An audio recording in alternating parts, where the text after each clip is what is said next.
ang basihan po natin sa pagsabing wala tayong oil crisis ay dahil may sapat tayong supply. But I think we can all agree na ang presyo po ngayon ay, would you say crisis levels, ang presyo because of the very sharp increase? Ang sabi po kasi ni Secretary Sharon, may dalawang klase po ng krisis, sa supply at sa presyo. So ngayon po, kung pag-uusapan po natin ang supply, ay wala po tayong sasabing krisis pagdating sa supply. Maybe meron pong price disruption dahil nga po sa nangyayaring oil crisis sa Middle East. So yun po yung pananaw ni Secretary Garin. May mga nag-call out po sa inyo for downplaying the situation. Gaya po niyan, hindi natin sinasabing oil crisis in pricing but a mere price disruption. May mga nagsasabi po na mas maganda siguro sabihin ng gobyerno ang tunay na sitwasyon and not downplay. How do you respond Wala to that? naman tayong dina-downplay. Ito po kasi yung totoong sitwasyon.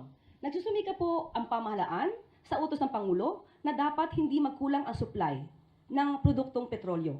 Lahat ginagawa.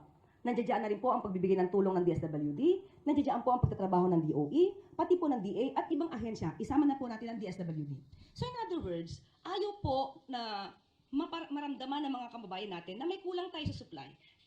Kumpleto po ang supplies natin sa crudo, sa oil, sa fuel, pati po sa pagkain.